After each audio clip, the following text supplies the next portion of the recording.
WBP constable 2025 এক্সামে আসা আরো একটা অঙ্ক নিয়ে চলে এসেছি। এই টাইপের অঙ্কগুলো কি করবে, দেখো একটা কন্ডিশন বলে দিয়েছে কি 2a = 3b = 4c, এই কন্ডিশনটা দিয়ে দিয়েছে। আমার কি চেয়েছে a:b:c = কত। আচ্ছা, এই টাইপের অঙ্কের ক্ষেত্রে বেস্ট মেথড হচ্ছে কিন্তু ডাইরেক্ট অপশনে চলে আসা। যেহেতু এক্ষেত্রে ক্যালকুলেশনটা ভীষণ ইজি, যে 2a 3b 4c, তাহলে কিন্তু তোমরা লসাগু নিয়ে ভাগ ওইভাবে করতে পারো, কিন্তু বেস্ট মেথড কিন্তু অপশন চেকিং। তাহলে অপশন চেকিং আমাদের কিভাবে করব, প্রথম অপশনটা দিয়ে একটু ধীরে সুস্থে বোঝায়, তারপরে কিন্তু কিভাবে মেন্টালি ক্যালকুলেশন না করে করবে সেটা দেখাবো। দেখো, প্রথম অপশন অনুযায়ী a এর ভ্যালু কত 3, b এর ভ্যালু কত 4, c এর ভ্যালু হচ্ছে 6। এবার দেখি অপশন এ এই যে ভ্যালুগুলো, এই যে কন্ডিশনটাকে, এই কন্ডিশনটাকে স্যাটিসফাই করছে কিনা। তো a এর ভ্যালু যদি 3 ইউনিট হয়, 2 এর ভ্যালু কত ইউনিট, 6 ইউনিট। আবার b এর ভ্যালু হচ্ছে কত ইউনিট, 4 ইউনিট। তাহলে 3b এর ভ্যালু কত হবে, 12 ইউনিট। তাহলে 6 কি 12 সমান, 6 12 সমান নয়, তাহলে অপশন এ পসিবল না। বোঝা গেল তাহলে কিভাবে অপশন চেকিংটা করলাম। এইবার কিন্তু এইবার আমরা মেন্টালি করব।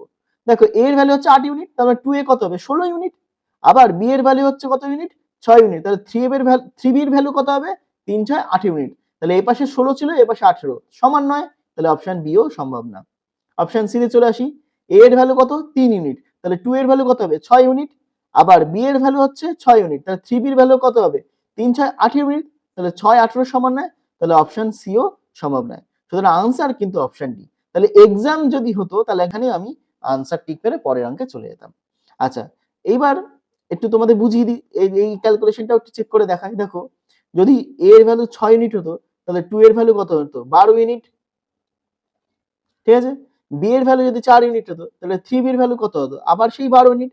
তাহলে 12 = 12, এই পর্যন্ত ঠিক আছে। আচ্ছা, এবার c এর ভ্যালু যদি 3 ইউনিট হতো, তাহলে 4c এর ভ্যালু কত হতো, 12 ইউনিটই হতো। তাহলে দেখলে 6:4:3, এই যে ভ্যালুটা দিয়ে আমরা কিন্তু এই কন্ডিশনটা স্যাটিসফাই করতে পারছি। তাহলে আনসার হলো অপশন ডি, 6:4:3। দেখো, এই যে অপশন চেকের সুবিধাটা কি, আমার কিন্তু এই যে জিনিসগুলো আমি করলাম, তোমাদেরকে বললাম, এইগুলো আমি তোমাদেরকে বলছি, কিন্তু এটা কিন্তু মেন্টালি যখন তুমি নিজে পরীক্ষার খাতায় করবে, কোনো পেনের প্রয়োজন নেই, তুমি কিন্তু ডাইরেক্ট করতে পারবে।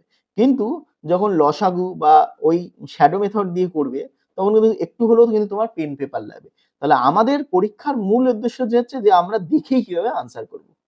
ঠিক আছে, তাহলে ভিডিওটা যদি ভালো লাগে লাইক করো, আর এরকম আরো ভিডিও পেতে হলে চ্যানেলটা সাবস্ক্রাইব করে রাখো।